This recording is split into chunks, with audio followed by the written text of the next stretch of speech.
नमस्कार दर्शक मित्रों, मेरा नाम है doctor Parth Joshi, centre head Indira hospital Ahmedabad. Indira IVF समय समय पे निसंतान के बारे में उपयोगी जानकारी आप तक पहुंचाने का प्रयास करता है। उसी के अंतर्गत इस एफबी वीडियो सेशन का आयोजन हम लोगों ने किया है।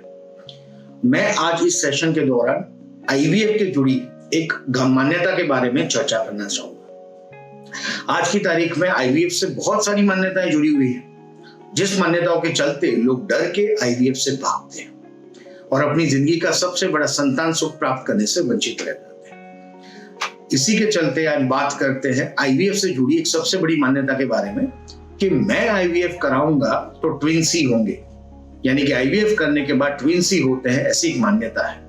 मैं इस मान्यता का संपूर्ण रीत से खंडन करना चाहूंगा। ये बात सही है कि आईवीएफ करते हैं तो नेचुरल प्रेगनेंसी से ज्यादा ट्विंस का चांस ज्यादा रहता है, पर यह बात पूरी तरह से गलत है कि हम आईवीएफ करेंगे तो ट्विंस ही हो जाएंगे। इसके बारे में थोड़ा बताना चाहूंगा आपको कि आईवीएफ आज से 10 वर्ष पहले ओवरऑल आईवीएफ के बारे में लोगों के अंदर अवेयरनेस कम थी। ओवरऑल आईवीएफ के फील्ड में क्लाइंटेज कम था, अनुभव कम था। शुरुआती दौर के बारे में बात करते हैं, उस टाइम पे टेक्नोलॉजी का अभाव था, उतनी अच्छी टेक्नोलॉजीज अवेलेबल नहीं थी। तो ओवरऑल इस सब चीजों के चलते जो गर्भ बनते थे तो आईवीएफ स्पेशलिस्ट और एम्ब्रियोलॉजिस्ट ज्यादा गर्भ ट्रांसफर करते थे, जिससे उनको सक्सेस मिल सके। पर इसके चलते साइड इफेक्ट के रूप से मल्टीफिटल प्रेगनेंसीज हो जाती थी, यानी कि ट्विंस और ट्रिपलेट्स हो जाते थे। पर पिछले 10 वर्षों में ये हुआ कि आईवीएफ के बारे में, निसंतानता के बारे में, उपयोगी उपचार के बारे में बहुत सारी अवेयरनेस फैल गई, जिसके चलते लोग आज की तारीख में आगे आके आईवीएफ यानी कि टेस्ट ट्यूब बेबी का सहारा लेते हैं, जो सबसे फास्ट और सबसे ज्यादा सक्सेसफुल तकनीक है संतान प्राप्ति के लिए। तो ओवरऑल क्या हुआ, 10 वर्षों में क्लाइंटेज बढ़ गया, अच्छी से अच्छी टेक्नोलॉजी आईवीएफ के फील्ड में उपलब्ध होने लगी।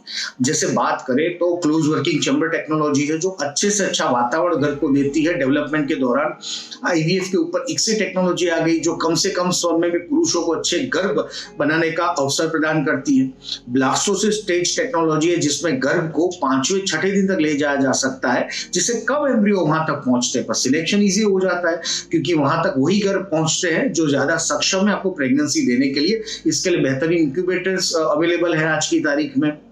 इवन जो कम गर्भ 5वें 6ठे दिन तक पहुंचते हैं, सिलेक्शन तो इजी होता है, पर आज की तारीख में उससे भी आगे चल के क्या ये गर्भ जेनेटिकली स्वस्थ है कि नहीं, वो जानने के लिए प्री इम्प्लांटेशन जेनेटिक स्क्रीनिंग यानी कि PGTA भी उपलब्ध है, जिससे हम एम्ब्रियो की बायोप्सी करके ये जान सकते हैं कि दिखने में अच्छा गर्भ क्या जेनेटिकली भी अच्छा है कि नहीं, और PGTA करके जेनेटिकली स्वस्थ एक ब्लास्टोसिस स्टेज का एम्ब्रियो ट्रांसफर करके भी हम अच्छे से अच्छा सक्सेस रेट और ओवरऑल स्वस्थ प्रेगनेंसी आपको प्रदान कर सकते हैं। तो ये बात संपूर्ण तरीके से गलत है कि मैं आईवीएफ कराऊंगी तो मेरी ट्विंस प्रेगनेंसी ही होगी, क्योंकि आज की तारीख में इससे कपल इसलिए डरते हैं कि ज्यादातर लेडीज वर्किंग हो चुकी हैं, ज्यादातर डिवाइडेड फैमिलीज हो चुकी है, क्योंकि नौकरी और धंधे के चलते लोग माइग्रेशन ज्यादा करते हैं। वो डरते हैं कि मैं 2 बच्चों को कैसे संभाल पाऊंगी।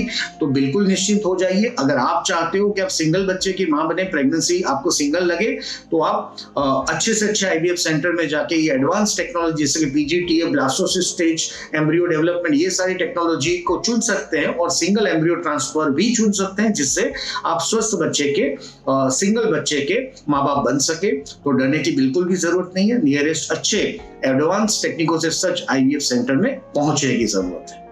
Thank you.